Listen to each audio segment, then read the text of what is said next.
Hancock's meeting to order. And if we could, just very briefly, introduce, I'm Councilmember Hancock, Stephanie Hancock, the chair, our co-chair, and our members. Françoise Bergan, represent Ward 6. Happy to be here. I'm Councilmember Angela Lawson. I'm a member and representing Ward 5. Fantastic. And we also have with us Laura Perry, and your title just went straight on my brain, Laura. I'm so sorry. Would you please? Absolutely. Good afternoon, council members. Laura Perry, Deputy City Manager. And also Cindy. Yes, Cindy Collett, Public Works Director. We're happy to be here. Terrific. If I haven't mentioned your name, I thank you all for being here. We're going to roll right through this agenda. We're going to start with the approval of the November minutes. Has everyone had since we're, Françoise, you and I are basically new to this, I just reviewed the November minutes, but I'm leaning on you, Laura. Is there anything that needs to be corrected in there that was missed or omitted that we need to adjust on the minutes? If not, I will ask for approval. Councilmember Lawson was on the committee last year, and so Chair Hancock, if Councilmember Lawson does not have any changes, then I believe we are clear to move forward. Councilmember Lawson? I have no changes to the minutes. Okay, thank you very much. So if we, seeing that the minutes have no changes, can we get a motion to approve the minutes? We don't need a motion, but We don't? Okay, it's not like council meeting. Okay, so we don't. So we can just move forward into the consent items. Do we have any consent items that have come up that we need to address at this point? Not from staff. Okay, seeing none, let's roll right into the general business. We have items 4A through 4D to consider. So if we can go to the overview of the 2023 council overview, if you could open that up. Yeah, so I've got that open and I'm sharing my screen. Can you all see it? yes. Yes. Okay, perfect. Hang on, you all got really small on my screen, so I need to widen my box back out. So great. All right, so what we do every year is we give you an overview at the first meeting of what we talked about the year before. So happy to do this and welcome to all the committee members. Really excited to have you here. So back in 2023, starting between January and March, we entered into an IGA with E470 to install temporary traffic signals at Jewel and E470 off ramps. That is in design, getting ready to go out to bid actually, and the planning to have construction start in about the fall of 2024, and then likely opening by the end of the second quarter at the latest of 2025. So exciting times there. E470 is just a terrific partner. They've also worked with us on a lot of other important projects as well. We had a request from the policy committee last year to talk about a program called 20 is Plenty. It's an initiative that's been somewhat nationwide, and Denver and Boulder have utilized it here. And it is basically an idea that advocating for 20-mile-per-hour speed limits on residential will improve safety and reduce crash severity. The default speed limit on our roads by code is 25 miles an hour. And what the data really showed is that by decreasing the speed limit to 20 miles per hour, there was not a coinciding decrease in accidents on residential streets. We also overviewed the 2022 items that we talked about in 2022. And then kind of starting with some of the IGAs. We did a lot of IGAs last year with CDOT and DRCOG. So the first one was with CDOT to do Smith Road multimodal design. We are looking at multimodal connections on Smith from Peoria to Powhatan. And then we will be breaking out a few segments of that to take to 100% design and construction. Moving on, but still in the January through March timeframe, we gave you an update on our roadway infrastructure maintenance program. That was also Build Up Aurora. I'm very happy to say that we were able to actually complete the Build Up Aurora initiative in 2023 with all 35 neighborhoods. We thought it might bleed into 2024, but we were able to do that. And so now moving forward, we'll be doing residential neighborhood streets as part of our annual maintenance. And right now for 2024, we have 22 neighborhoods that we'll be entering. Next are two more IGAs. The first one being our multimodal transportation plan, now referred to as Connecting Aurora. We have awarded that contract and we'll be bringing updates to the policy committee later this year. We also, similar to the, well, not similar to, but we have also done an IGA with CDOT to address sidewalk gaps that we have in many of our areas. Some of them, one I will point out would be near the Timbers apartments at Hampton and Chambers. On the west side, there's a big gap of sidewalks there, and that is one of those examples of the areas that we're trying to address. We also brought forward the 13th Avenue Multimodal Corridor Study final report. And because we brought that forward, we actually applied for another grant that you'll see, and we're able to get funding for design. So that'll be coming up as well. Up, especially in Southeast Aurora, with the snow and the drainage, we have had a lot of concerns. Councilmember Bergan brought forward. She's very active and helped us out with this a lot.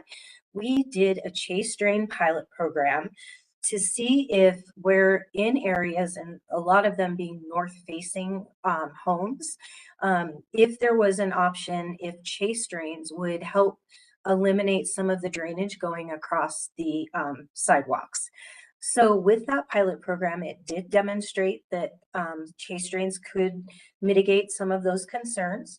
And so we moved forward after that with more support from Councilmember Bergan, and actually were able to get funding from City Council to install chase drains in certain areas based on an application.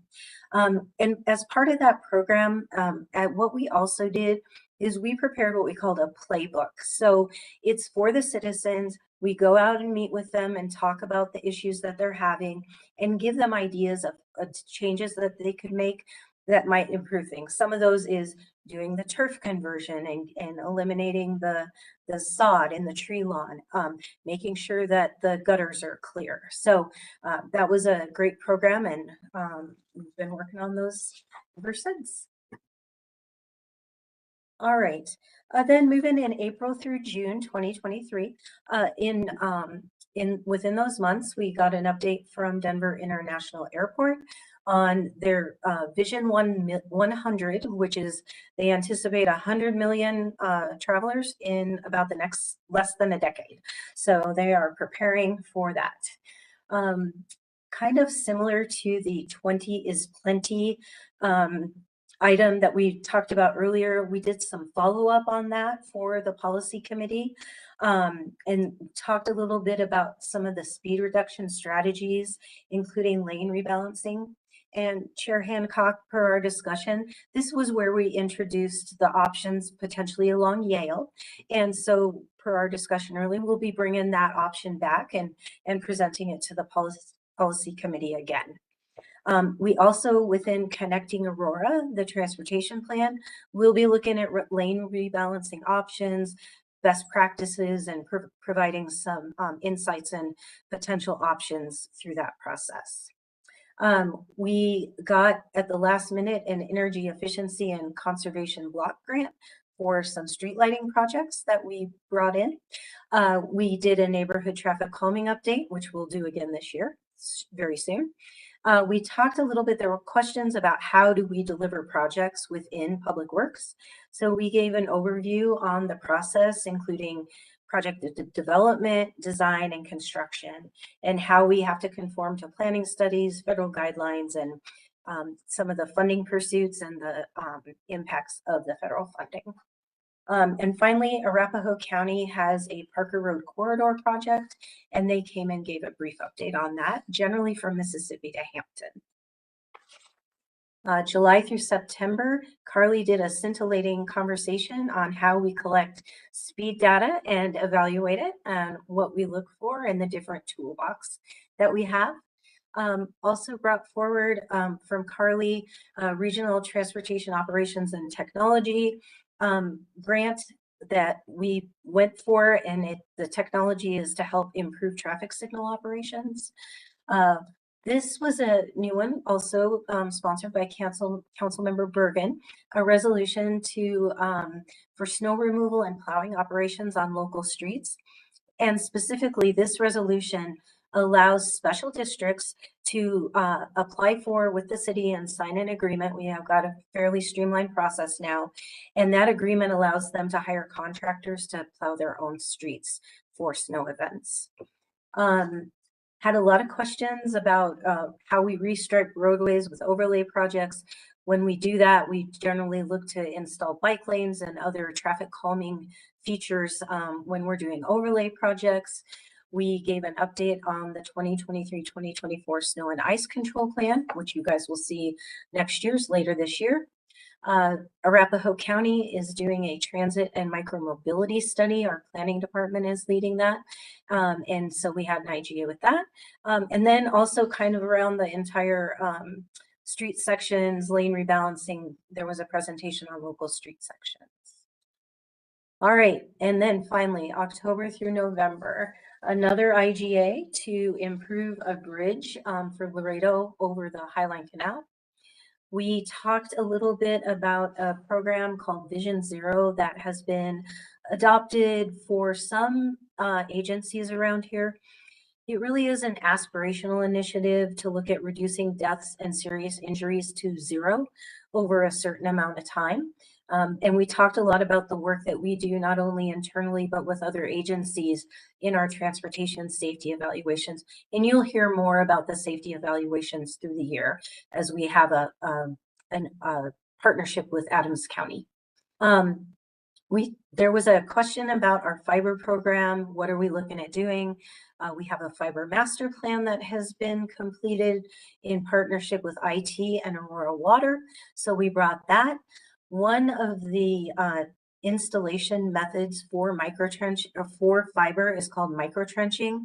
It is a very shallow method of basically the fiber is installed.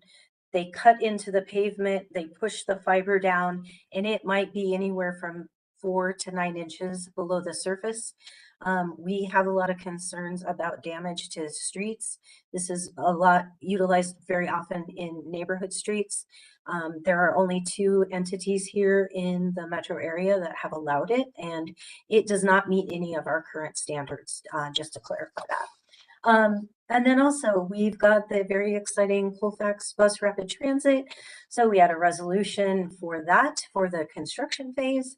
And finally, we gave an update on the ADA improvements for the Paul Tower Council Chambers, which we'll be discussing further as well. All right.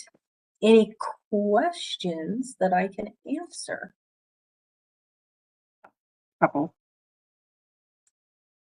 Can you hear me? Councilmember Bergan? Oh, thank you. Thank you. It's really good to get a recap. I know I was involved in a couple of them, so it's really nice to hear what the committee did overall. I have a question on the 20 is plenty, because you said the default is 25 miles per hour, but we can lower it to 20. How do you make that determination? I've actually had some inquiries about reducing speed limit. Sure. And so just to clarify, within the city, per code, we are at 25 miles an hour. So we don't post except with school flashers when we do the reductions. But Carly is on and gave that presentation. Carly, do you want to provide a little bit more insight on that? Yes, definitely. Just checking everyone. Can everyone hear me? Okay, great. I'm Carly Campisano, traffic manager in the Public Works Department. Councilmember Bergan, you know me, though. Feel weird introducing myself to you, but so yeah, so for the 20 is Plenty initiative, what we looked at earlier last year was really who's adopted this program and has it been effective. And so an agency in Colorado who has adopted it and had the most data and did a really extensive before after study was the city of Boulder. And so we talked to their staff as well. And really what other agencies found who implemented 20 is Plenty and just down posted speed limits is that the speeds didn't change at all. It didn't have any impact on actual traveled speeds. So that was the main takeaway from, I think, all the other agencies who did before after studies. There were some different agencies in other states as well who had adopted the initiative.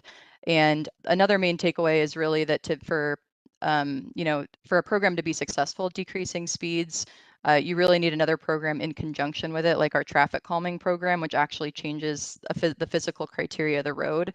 And then another takeaway in the 20 is Plenty presentation was a thing that has a big impact on speeds is actually the roadway width more than just how it's posted. So like in Boulder and even in Aurora, when we've collected speed data on different types of roads, if the road is wider, people generally will go faster no matter what it's posted.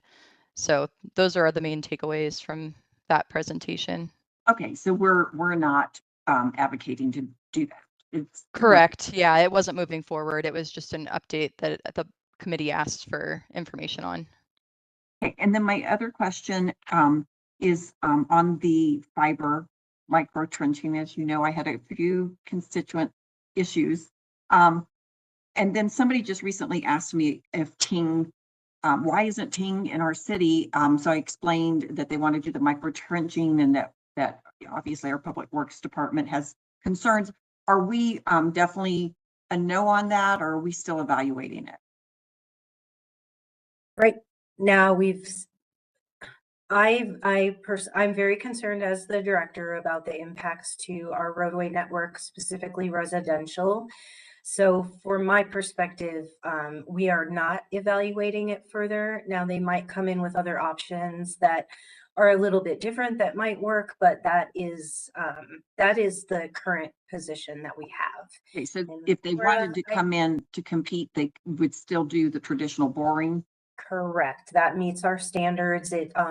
There's concerns not only with the damage to the road, but utility conflicts, specifically some Aurora water conflicts.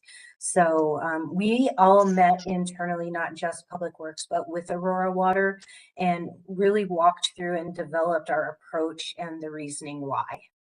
Okay, and then, sorry, one more, and it's on the Build Up Aurora, and I think it's been a great success. You said for 2024, 22 more neighborhoods. I've had a couple inquiries on my road is a mess, it's torn up, and yet they're not on the schedule. How are we evaluating that? So we do that based on the pavement condition index, and we've been going from worst to best. So if you have specific roadways, please let us know, because one of the things that we found, I know we talked about Creekside a bit and the roads there. We're not out and about everywhere. And so having our citizens with their eyes on it and giving us information, it really is helpful. So if you want to send us some details, we can take a look at it. Sometimes the other piece of it, and Lynn is also on, but we also coordinate with Aurora Water. So we want to make sure that the roads that we're going to repair, Aurora Water isn't going into anytime soon. That could be another piece of it. So we can definitely take a look at those specific concerns. And Lynn has helped on Creekside, so I appreciate it. Thank you. Chair Hancock. Yes. Can Okay. can I have a question? Yes, absolutely. Thank you. Sorry, I didn't see you there, Oh, that's okay. Councilmember Lawson. Thank you. Thank you, Chair Hancock. Cindy, I have a question, and it is a question that was brought up that some of my constituents in Ward 5 want to know, and even I do, because what's going on with the realignment of Quincy and Smoky Hill? I thought that project, is that not going to happen? You know how when you come off Quincy and then it turns into Smoky Hill? I thought that there was going to be a realignment or a redesign of that area. And I know that's been talked about a couple years ago. What's happened about that project? And I just want to know if will it be on one of these topics that we talk about, because it is something that the constituents want to know. I even live over in this area where I'm impacted as well. Yeah, so that project, I believe, is going to construction, and I might defer to Ryan. I believe the design is all completed, going to construction, and we were going to bring an update to your Ward 5 meetings later this month too. But we can provide an update to this committee if you would like as well. Okay, well, I think it's an important update for the committee if the chair would allow it, because it's a corridor that goes to, Ward 6. It connects, through Ward 4. So I think it is a really important update in general. I concur with that. I So- concur with that. Okay. Thank you, thank you, Chair Hancock, for letting me speak on that issue. No, and thank you for bringing that up, because as that's a major thoroughfare from our side of town to Ward 6, that's definitely, I wondered what was happening with that. So thank you for bringing it up. I appreciate that. I'm noticing here that this says, is there anything else on this committee agenda before I say anything else? Or are there any other questions anybody has? Question, if I could, Chair Hancock, Okay, I'm sorry, who is that? Mayor. Oh, Mayor, so Yeah. come on. So, my question is on Colfax corridor. It seems to be a true BRT when you're in Denver, and then it seems to be more of a modified BRT when you're in Aurora. Can you speak to the difference? Yeah, and actually we have Carly on, and she's our lead on that project for us. So Carly, can you provide a bit of an update and how we're a little bit different? Yes, so the Colfax BRT project, just to give a brief overview, the BRT project starts in downtown Denver, and it goes through Denver into Aurora and ends at I-225. So it's a little over half in Denver and then transitions into Aurora at Yosemite. So there are three kind of different areas of the corridor. The downtown section, the route will be in the existing bus-only lanes in downtown Denver. And then through the Denver section, the BRT will be center running. So they're going to be building up platforms in the center of the road. And they will reduce the travel lanes on Colfax through the Denver section to have bus-only lanes in the middle of the road.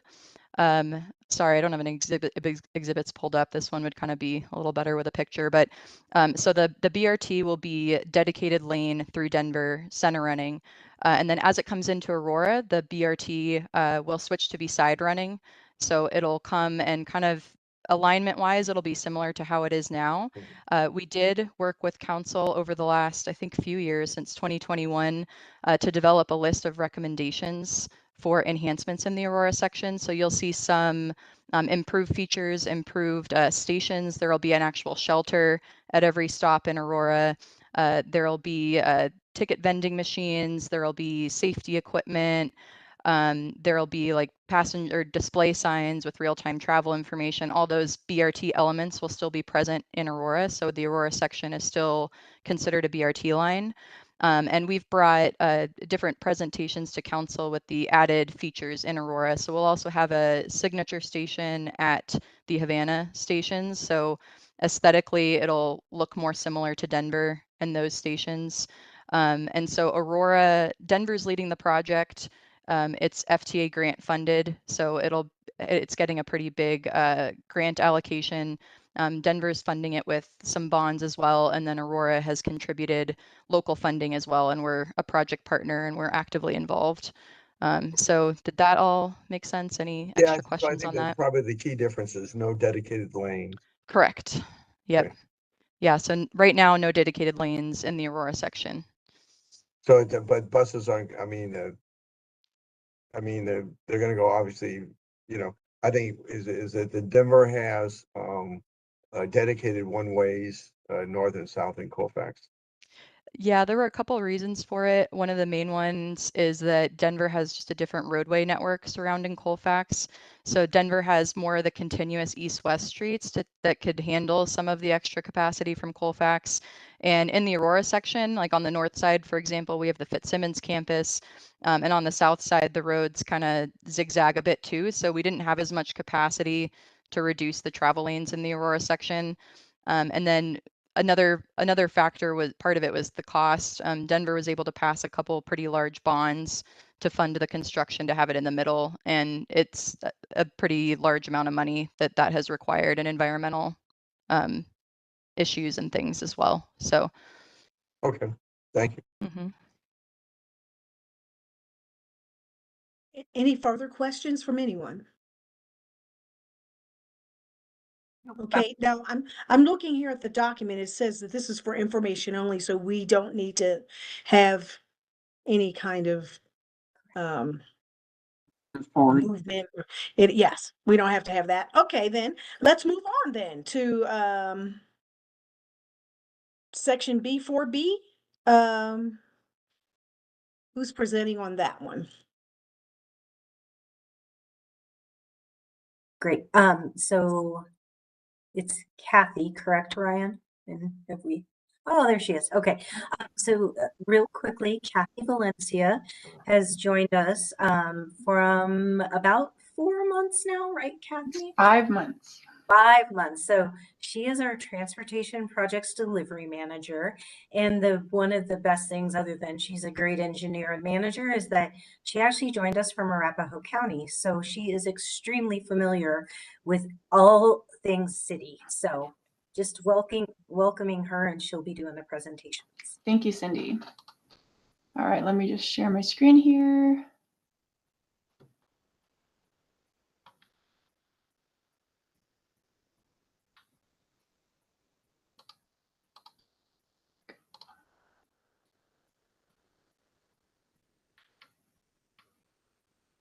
All right, is that sharing? Cindy, I'm not used to WebEx. Yeah, but it's not in the slideshow. Okay, let me put it in slideshow. There you go. Okay, Yep. very good. All right, I can't see you guys, so if you have any questions, let me know, but I will go ahead and get started. Let's pop this back. All right. So as Cindy mentioned, I'm Kathy Valencia, the Transportation Project Delivery Manager with Public Works, and excited to be working for the city. Today, I will be presenting to you 4 projects that we received grant funding for through the DRCOG TIP program, and the request will be to execute 4 IGAs with CDOT for these 4 separate projects. So just a little history on the Denver Regional Council of Governments for those who may not know. Also known as DRCOG, it was founded in 1955, and it is an association of local governments committed to protecting the quality of life in the Denver Metro.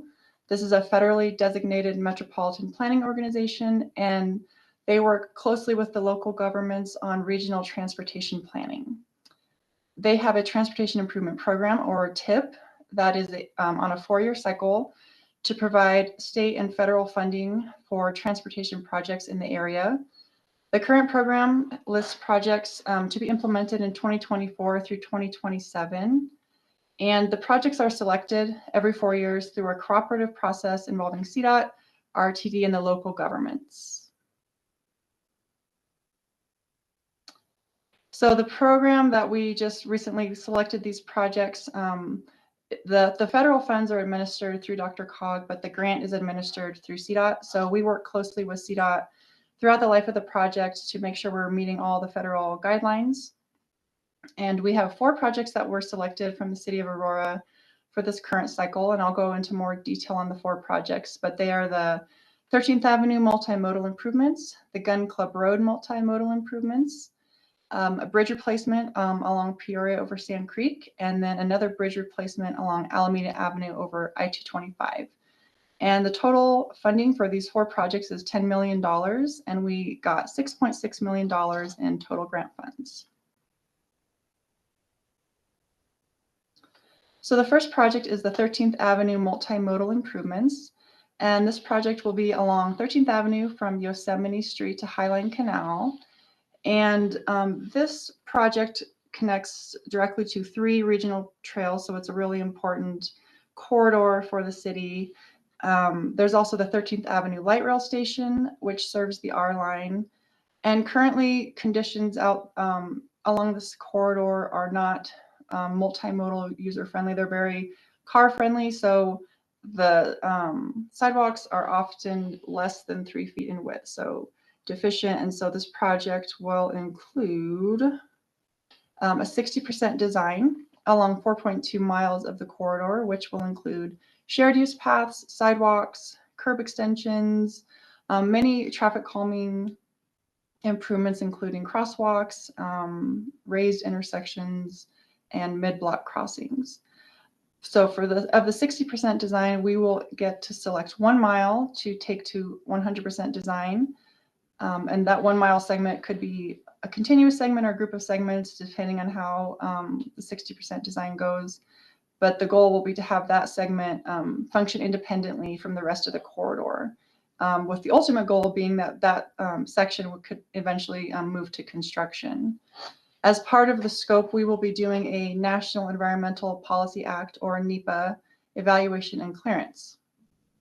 So the funding for this project, we received $900,000 in federal funds, and $225,000 in local funds will be part of that CDOT IGA, for a total of $1.125 million. And so I'm breaking it out to show you all what the CDOT IGA funding will be, just because that's the part that we'll be executing. The city is also contributing additional funds for each project. And for this project, it'll be $375,000 for a total project budget of $1.5 million. And the reason, just for those who are unaware, that sometimes we would provide a local match greater than 20% because it helps your project score higher and get more points to receive grant funding.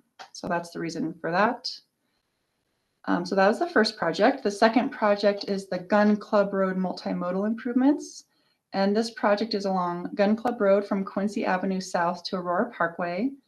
We are currently just completed a preliminary design of the corridor, and we looked at different alternates for the roadway section and came upon the preferred alternative to move to final design. SREA and Arapahoe County funded the preliminary design for a total of $4.6 million. And as part of that preliminary design, we included a utility relocation. So that part is not complete yet. We are working closely with the developer to the west of the project on getting the core transmission line relocated in anticipation of the new roadway section. So this project scope includes 100% design. Also, we'll be getting NEPA evaluation and clearances. The project will be a complete street cross section with 2 travel lanes in each direction, intersection improvements, and multi-use paths. The funding for this project will be $1.5 million in federal funds, $375,000 in local funds, for a total of $1.875 million for the CDOT IGA. And then the city is also contributing an additional $125,000, and Arapahoe County will also be contributing $500,000 to the project. And we'll be working closely with the county throughout the length of the project. Total project budget is $2.5 million. The third project is the Peoria Bridge replacement over Sand Creek. And this project will replace a bridge section that is deficient from East 30th Avenue to Fitzsimmons Parkway. And currently this bridge is actually a pinch point. It's a 4-lane section with, we have 6-lane sections of roadway on the north and south sides. So this is a congestion point in the area. And you can see the Anschutz Medical Campus and Fitzsimmons Innovation Campus are just to the south of us. Let's see, the scope for this project, we will be completing 100% design of the bridge replacement and widening to 6 lanes. The project will also include multimodal lighting, multimodal paths, sidewalk connections, and stream improvements.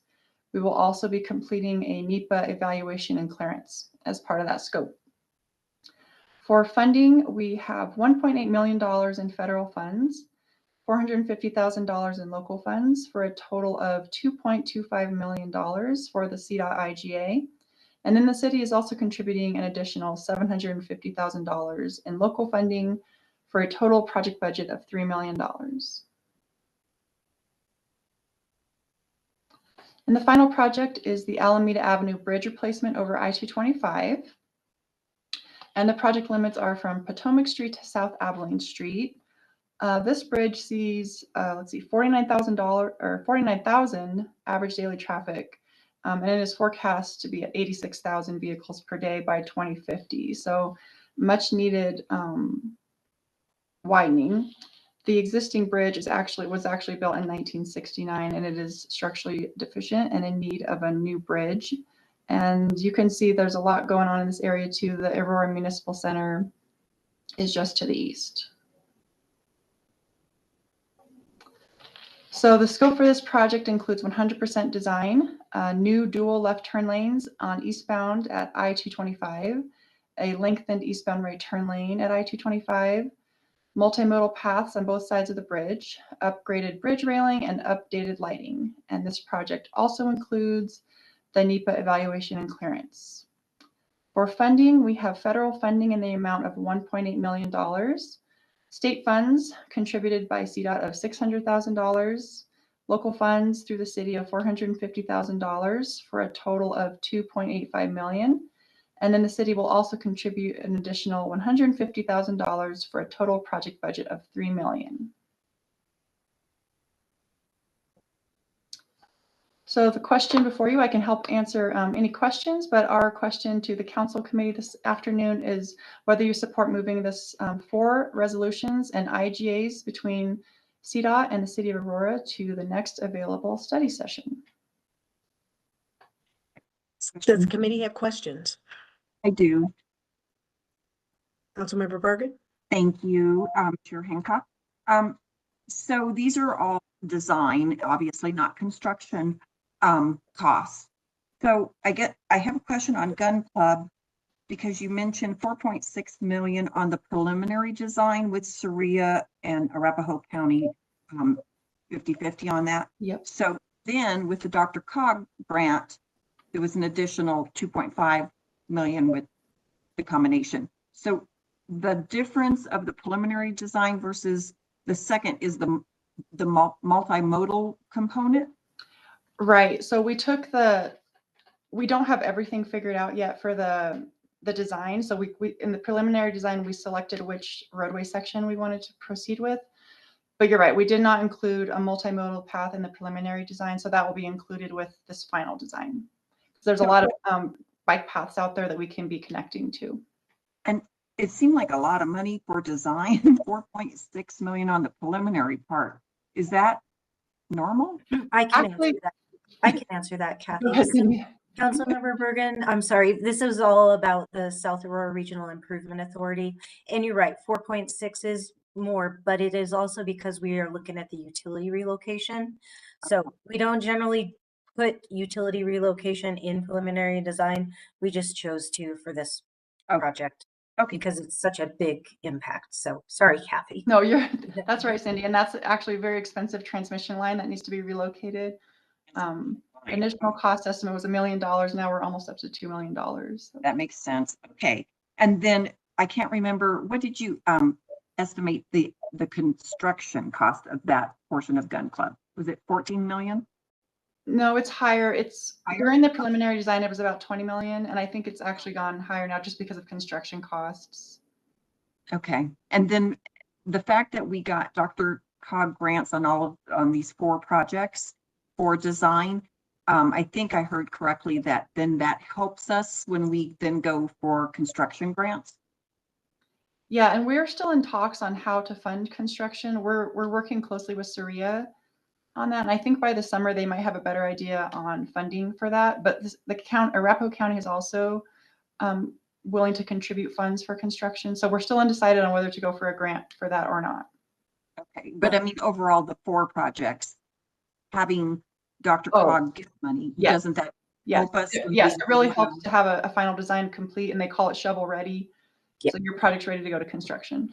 Okay, great. Thank you. Yes. And if I could also clarify, we do have the infrastructure, the IIJA opportunities. So this can help position us for those potential opportunities as well. We look at all opportunities to use other people's money per great case. So thank you. Any other questions?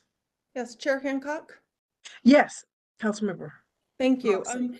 I know we're still in the construction phase of all of these, but I kind of like to be a little proactive on some things, because when I look at 13th, Peoria, and Alameda, I guess my first question is, I guess if everything works out, these projects won't be happening all together, right? Because I could see a massive transportation issue with all the connectivity and people coming through Peoria, 13th, and Alameda. So these would kind of be phased, correct? And then the second question I have is, how will you guys be developing a communication to the public about all of this? Because I could see a lot of this detours, things like that. Things are going to have to happen. I know I'm hitting things before things are happening, but I do think you have to be proactive in some of these particular big projects like this, especially ones that are all kind of together. To me, it seems like they're together. 13th,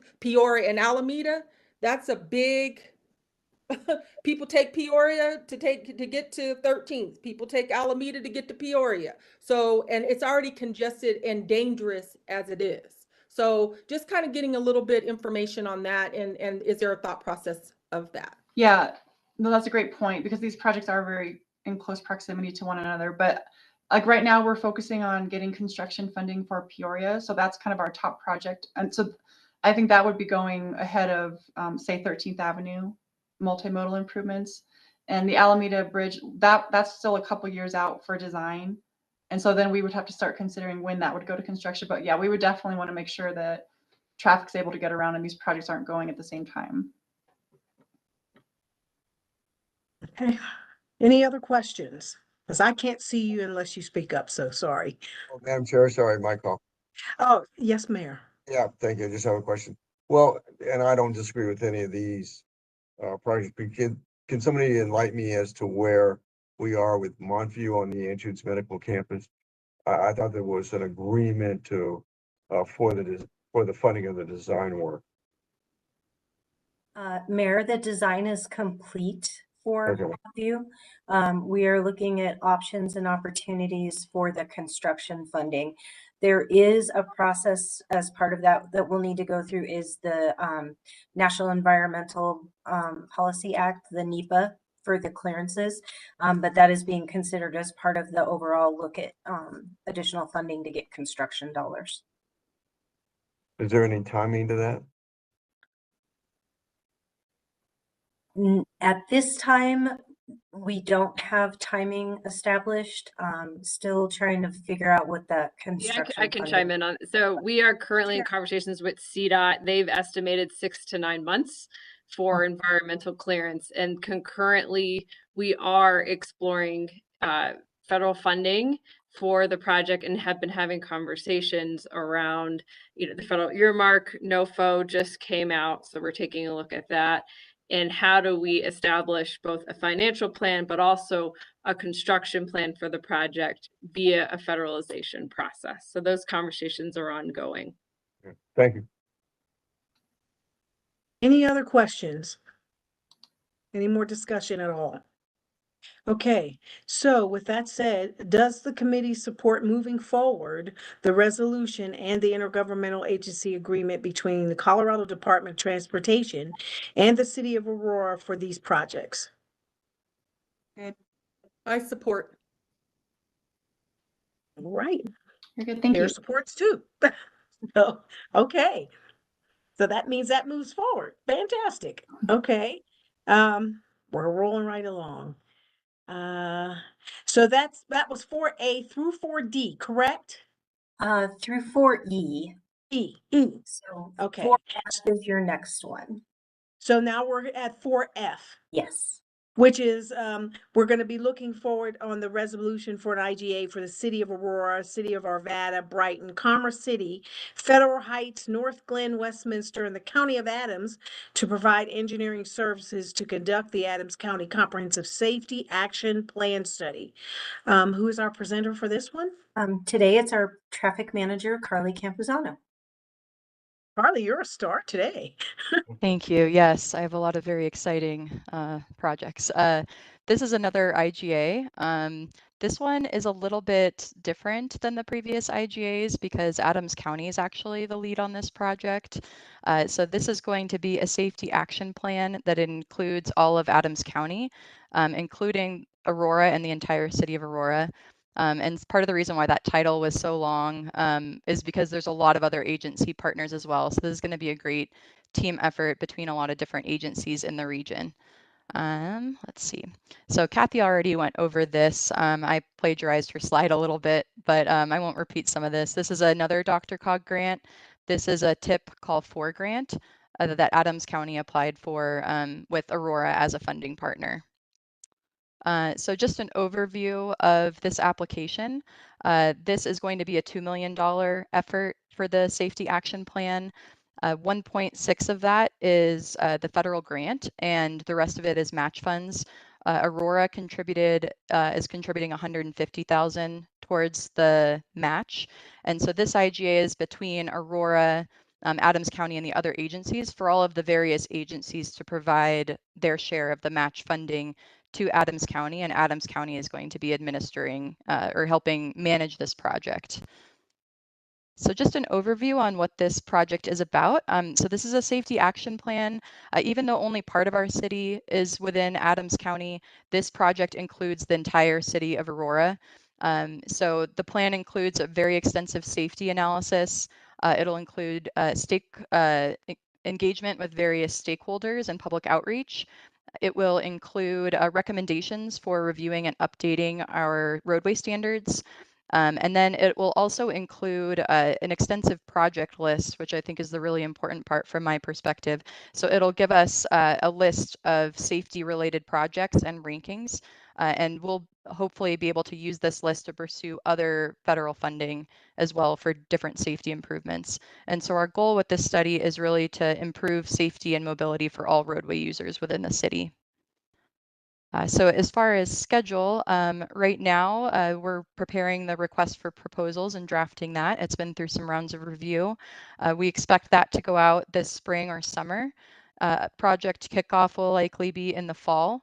And then this is going to be about a 2-year process just because it's a pretty big effort. So we anticipate right now that it'll be completed in 2026 and it'll come back to you all for adoption. And so that is pretty much the whole presentation. So the question is, I won't read this whole thing. Councilmember Hancock, you did a good job reading it to begin with. So the question is if you support moving this IGA forward to the next available study session. And I'll also be here to answer any questions you have.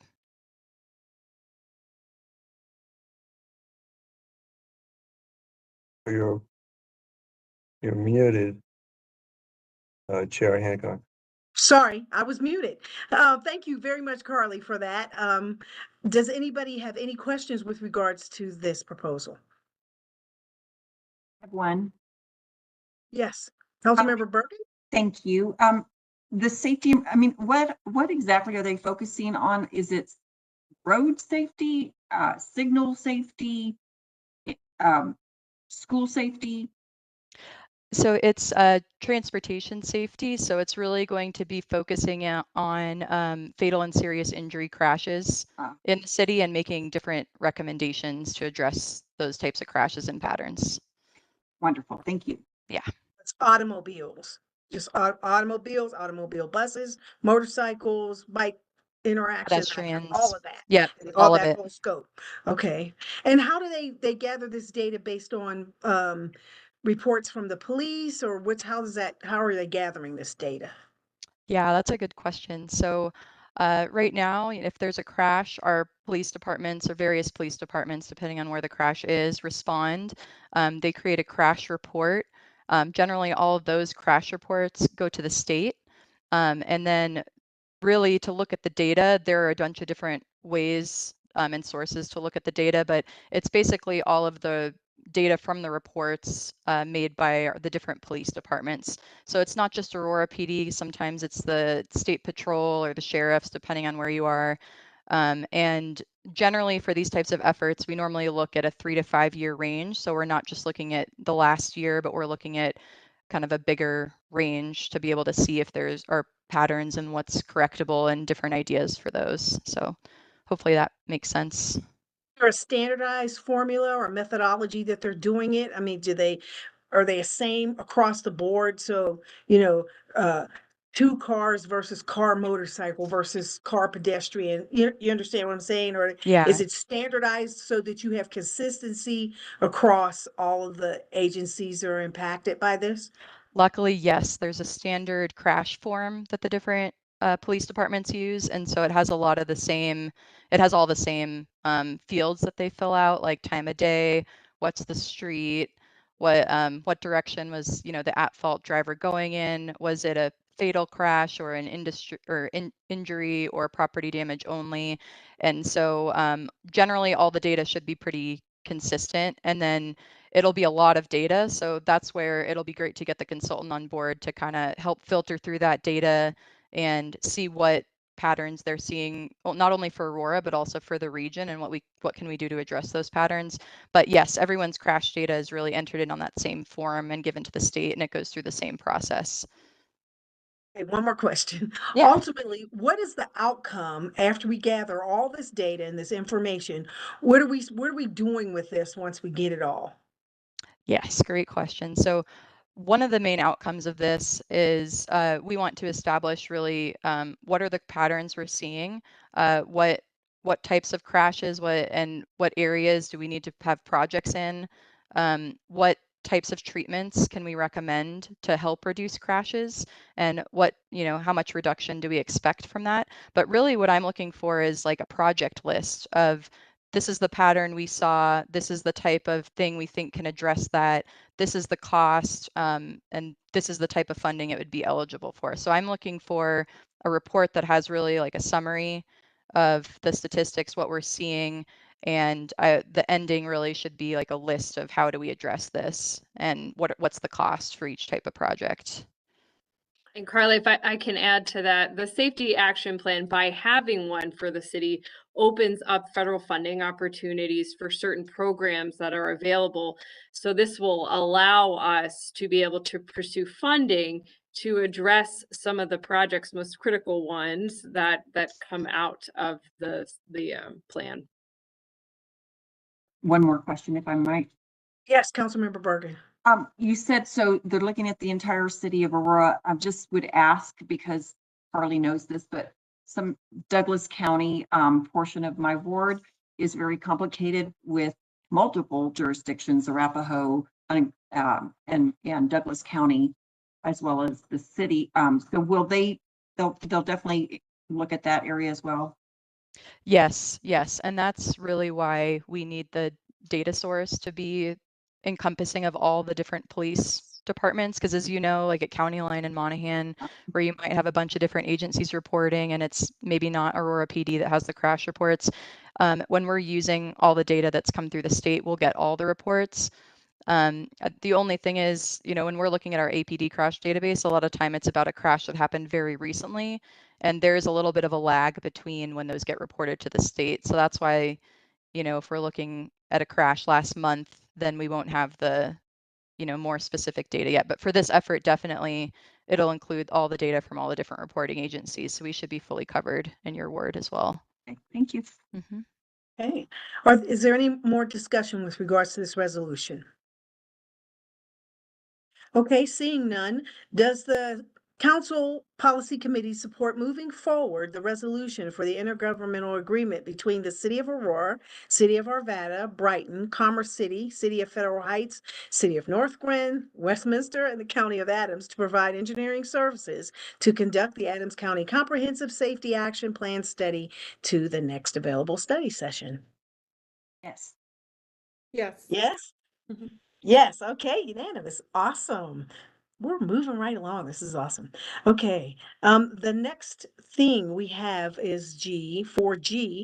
Does the Council Policy Committee support moving forward the resolution of the IGA between the City of Aurora, E470 Public Highway Authority, and the Aurora Highlands Community Authority Board regarding the maintenance of the 38th Avenue Bridge and the overlapping facilities for the next study session? Who is our presenter for this one? Yeah, so today this is going to be our city engineer, Haley Johansson, and she is sharing her screen right now, and we'll get it in slide view and take it away, Haley. Sounds good. Can you hear me? I'm going to do mic check. Okay. Hi there, I'm Haley Johansson. I'm the city engineer. I work in the Public Works Department under the Development Review Division. And this presentation is to go over an IGA for the 38th Bridge over E470. So the bridge is located along E470 along the alignment of 38th. To the west of the area is Green Valley Ranch East and Majestic Commerce Center, along with the Shamrock refrigeration and distribution facility. And to the west, or to the east of E470, is the Aurora Highlands. The bridge over E470 is required to create the connection of the west and the east side of 38th. ARDA is responsible for the construction of the bridge, and that's currently underway. And the bridge is also expected to be an interchange. So there'll be the on and off ramps for E470 at this location as well. And just a note that E470 and the city has entered into similar IGAs to define the maintenance of the facility because of the overlapping nature of those connections. So E470's maintenance responsibility is going to be the bridge and approach slabs, some of the retaining walls, there's guardrail. They're also going to be maintaining the on and off ramp pavement, signage, and markings, as that's part of their facility. The fencing along E470, and then weed control of native vegetation. The city's maintenance responsibility is going to be along the 38th alignment. So it's going to be pavement and sidewalks along the surface, some concrete barrier, and other, safety control features that are required near bridges. The city will also be doing the snow and ice control and sweeping along the 38th alignment on the bridge. Maintaining the pavement markings and the traffic signals and street luminaires, along with the signage along 38th as well. And then in areas along 38th, we'll also be doing the weed control and mowing for any vegetation along those areas. As I mentioned, this is a typical type of agreement between E470 and the city. And the city would need to do the maintenance of the East 38th Avenue roadway, even if the bridge wasn't there. So this is a typical maintenance item that the city would accept for this type of roadway. The special part about this IGA is that the Aurora Highlands Community Authority Board wants to provide some enhanced aesthetic features. And so they're a party to this agreement to maintain some of those aesthetic features that are above the standard of condition that we would provide for this type of bridge and pavement. So those specialty type of features are going to be specialty concrete, certain types of median cover that are above our standard median cover, specialty finish on parapet walls. If there's any fencing or railing that is above and beyond what we would need for a typical roadway, and then also enhanced street lights and the electrical circuits associated with those enhanced street lights. And then there's also a desire from some additional enhanced landscaping.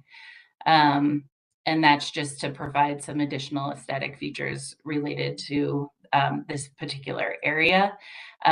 They also have a detention pond and an associated path, and that's one of the more functional items in this area. So they'll be maintaining that particular detention pond as well.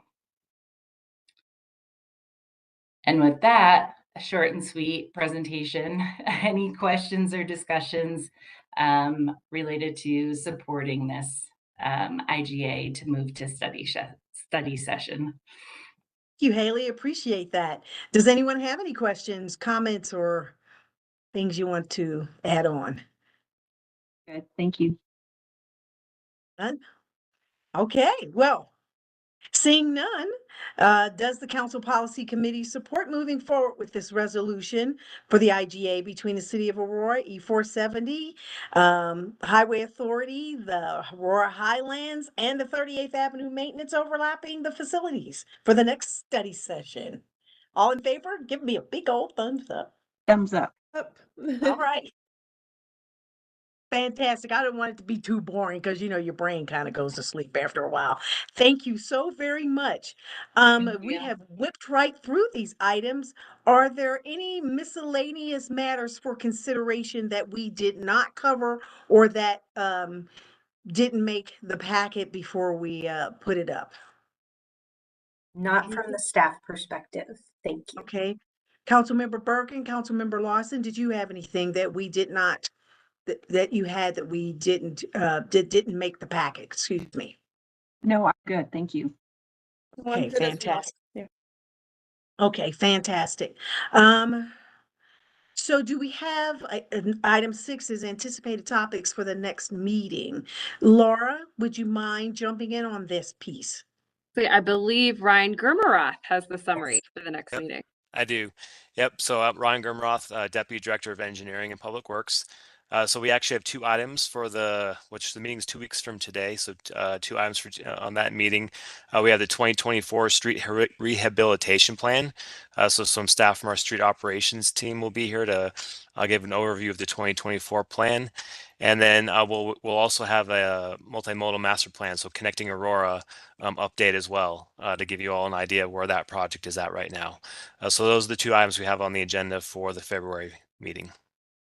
Fantastic. So just to remind everyone, our next meeting, we're having 2 this month so we can get caught up. So that one will be on the 15th. Is that right, Laura? I wanted to make sure. Yes. So we were confirmed that that will be on the calendar. If you haven't received a calendar invite, you should. If you haven't, please let us know and we'll make sure you get that. And I think, Can I yes, just Councilmember Bergen. something to consider for the year on a topic is the street lighting. I don't even remember, Councilmember Lawson, did we decide to buy Excel's street lights? I We haven't mean, had an update forever, it seems. I think we probably need to get an update because I don't know where we're at on that. Because that's been a long conversation for a long time. So I really don't know where we're at on that. I thought we were, but then I don't know if there's some negotiation issues going on. So that might be something we should bring up. And we can do that. Yes. Okay, if we can get a review on that, and I would love to be up to speed on that as well. So thank you so much. I appreciate that. Because I don't even know what streetlights for the entire city or for specific areas. Okay, then yeah, we definitely need to know what's going on with that. Thank you so much. Okay. Anything else? Councilmember Lawson, Councilmember Bergan. Nope, I think that's it. Anything else from staff? None Not from at this staff time. today. No. Wow, we flowed right through that. That is awesome. I'm so proud of us. We did great. So our next meeting will be February 15th at the same time. We'll be doing it via Teams. With that said, I call this meeting adjourned. Have a great day, Everybody, everyone. have a good one. Thank you. Bye-bye now. Good job.